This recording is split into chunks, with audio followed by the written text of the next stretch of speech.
Module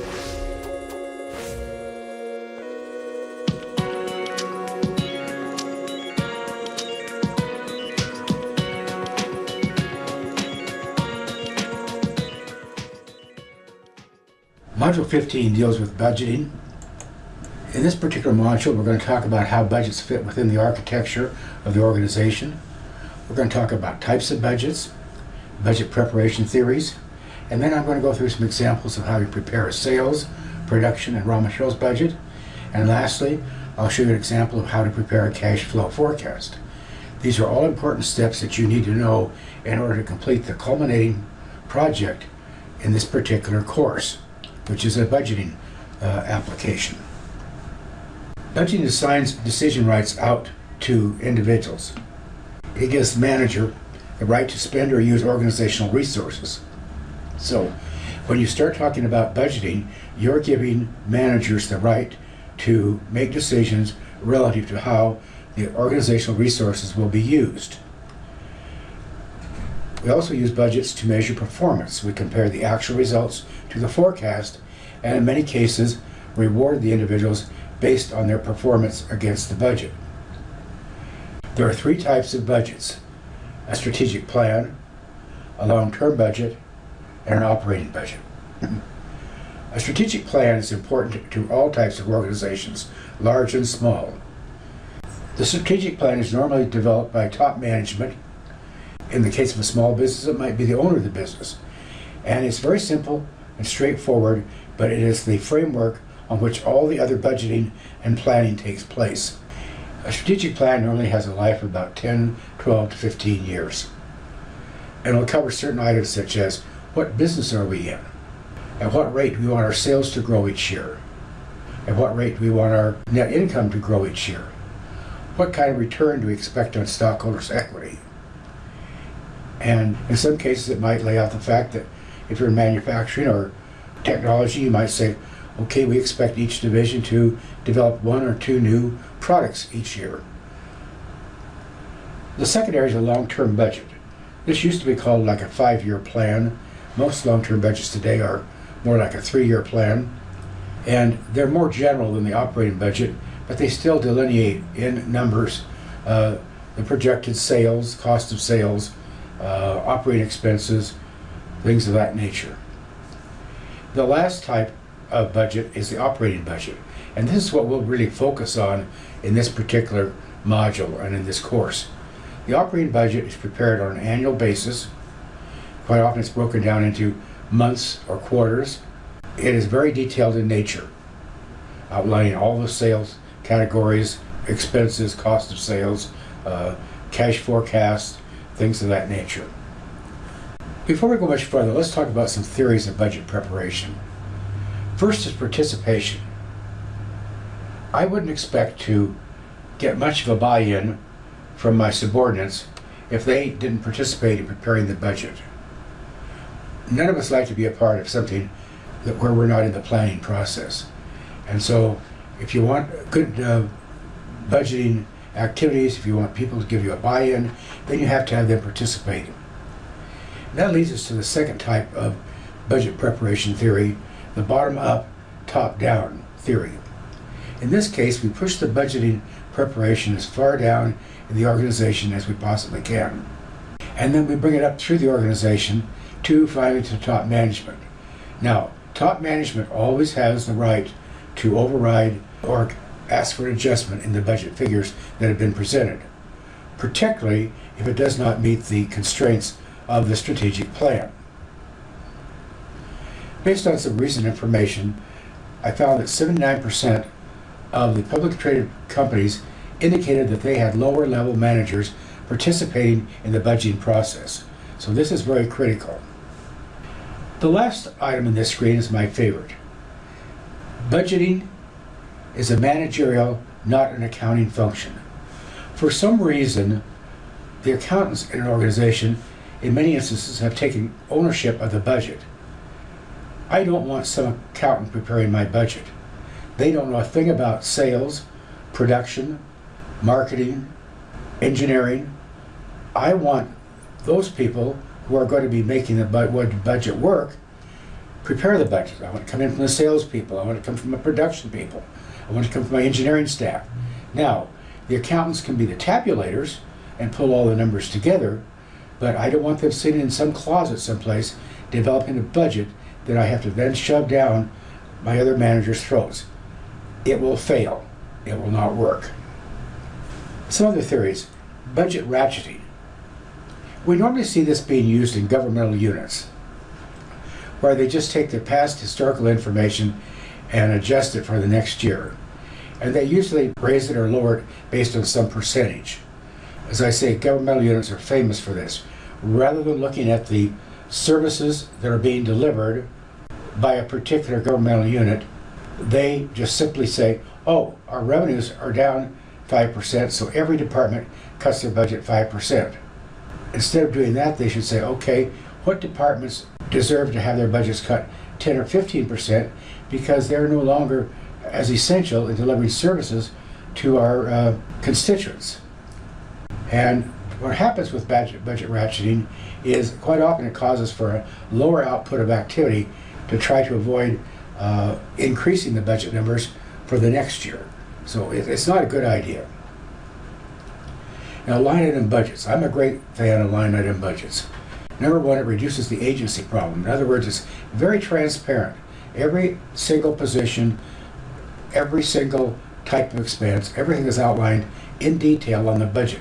And as it moves up through the budget approval process, it's very obvious as to what items are being spent and how the units are aligning out their expenses relative to their projected sales, etc. The problem with a line item budget is it may restrict good management actions. And what do I mean by that? Let's say in July, I have a subordinate come to me and say, hey, boss, we've got a great idea here. We've got a customer that we can take on, but we're going to have to find a way to service that customer, and it's not in the budget. My reaction might say, oh, it's not in the budget, so we can't do it. Well, that is passing up a good business opportunity, and that is an excuse. So a good manager will say, yeah, let's sit down and see where we can look at some budget line items, and maybe we can shift some stuff around so we can take care of this customer.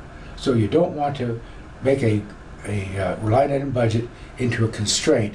It still has to have some flexibility to it to meet opportunities as they may arise during the year. Now, these are the steps in preparing an operating budget. First, you need to develop the sales forecast. Everything you do is going to be based on your sales forecast. Now, if you're manufacturing something, then you need to have a production budget. To satisfy production, you need to have a raw material budget in units and dollars. Then you need to prepare your selling, general, and administrative budgets, prepare a pro forma income statement, prepare a cash forecast, and then lastly, prepare pro forma balance sheets. And we're going to be going through most of those steps here in this particular module during the rest of this lecture. Now, as I said, the first step for proper planning is the sales budget. If you don't get the sales right, everything else is going to be wrong. Now, this is the most difficult part, in my experience, of preparing the budget, because where are you going to get the sales information? From your salesman. And you're dealing with the largest egos and the most fragile personalities in the world. And that's why they're good salesmen. So it's very tough to pull these figures out because the salespeople are going to be reticent to give a number. They're going to probably lean towards sandbagging you because they want to make sure they meet their production amount or their sales amount. And that can be fatal. Give you an idea. A couple of years ago, there's an article in a business publication about a salesperson in South Africa who worked for Coca-Cola. This individual had put in the sales projections for the various months as to what was going to be sold in the way of Coke in South Africa. He sandbagged in December. It came the 10th day of December, and there was no Coke available in South Africa because it had all been sold out. And the reason there was no Coke is because it had not been produced, because the salesperson had purposefully underestimated the units of sales for the month of December. So this was devastating. I mean, this is one of the highest Coke consumption months in the year, and they lost out. So sales are important. Now I want you to be looking at the sheet, the budgeting lecture handout sheet for the rest of our discussion here in this module. And if you look at it, it's broken into two categories. The first one's called Assumptions for Production and Raw Material Budget. The second part is called the Assumptions for Cash Flow. So what you have in front of you up here now is the sales projections you've gotten from the salespeople. Now you want to use those to build a production budget. You need to produce your units considerably ahead of the time when you're going to sell them. And the timing based on the company's experience as to when the items are going to be needed or sold. We have certain assumptions here in this particular company situation.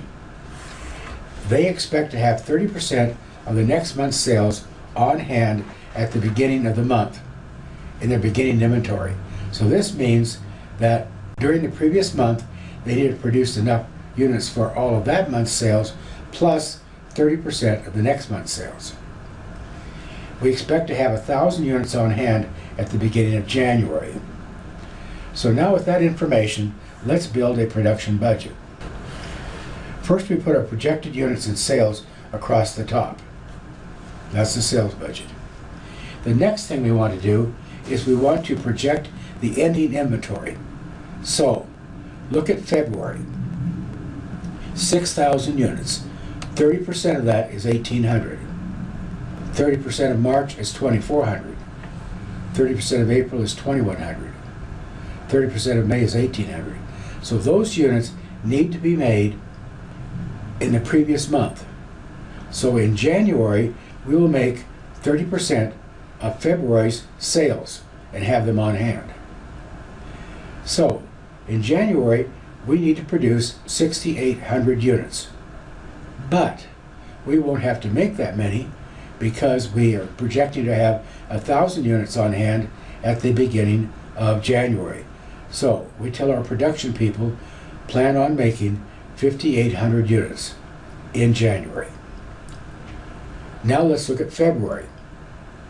We need to make the 6,000 units for February plus 2,400 units for March, or 8,400 units. But we won't have to make all 8,400 units because in January we will have made 1,800 of the units in anticipation of February's sales. So we subtract out the 1,800 from the beginning finished goods inventory, and so now we have to make 6,600. Same situation in March. We need to make all of March's units plus 30% of April's units, or 10,100 units. But we will have already made 2,400 of those units in February to have them ready for March sales. So we subtract those and we're at 7,700. So that gives you the required production in units that we're going to give to our production people for their planning purposes. Now let's look at the raw materials that go into making the product. In this case, they expect to have 10% of the next month's raw materials on hand. So you can't wait until the day you make the product to get the raw materials on hand. So here, they always want to have 10% of the next month's raw materials on hand at the beginning of the month. That's not really a lot of raw material. That's only 3 days. They're projecting to have 5,000 units on hand at the beginning of January. This production process uses 5 units of raw material for each unit of finished goods. So let's just for the heck of it say that we are making kitty litter. So we need 5 pounds of diatomaceous earth that goes into each bag of kitty litter. So we have an input-output relationship of 5 units in for each unit out. Each product of raw material costs $10 per unit. Labor cost is $15 an hour, and it takes 1 hour to make each unit a finished product. And then overhead is applied at the rate of $4 per direct labor hour. So for every hour of direct labor that we put into making a product, we have to add $4 of overhead. So you see here now we're back to our basic three components of a product cost: direct material, direct labor, and manufacturing overhead. So this schedule looks a lot like the schedule for production. But across the top here, we have required production, not sales, required production. Then I have multiplied the required production by 5 to get the required raw materials. So 5 times 5,800 is 29,000. 5 times 6,600 is 33,000. 5 times 7,700 is 38,500. And 5 times 6,700 is 33,500. Now, just like we had before, in the month of January, we need to purchase 29,000 units of raw material plus 1/3 of the following month. So where did the 3,300 come from? It is 10% of the February required raw materials. Where did the 3,850 come from? It's 10% of March's. 3,350 is 10% of April's. So we have a required need of raw materials of 32,300 units. Now, we believe we'll have 5,000 units of raw material on hand at the beginning of the month of January. So we subtract those out and we tell our purchasing agents, all right, in January you need to purchase 27,300 units. In February, 33,550 units. In March, 38,000 units. So that information feeds to the purchasing people. Then we need to convert that to dollars, because we need to tell our treasury people, okay, we're out there buying stuff and you need to plan on paying for it at some time in the future. So each unit of raw material costs $10. So $10 times 27,300 is $273,000. 335,500, 380,000. So that's the dollar amount of raw materials we're purchasing in those respective months that will probably have to be paid for in the month following. So that's a raw material budget.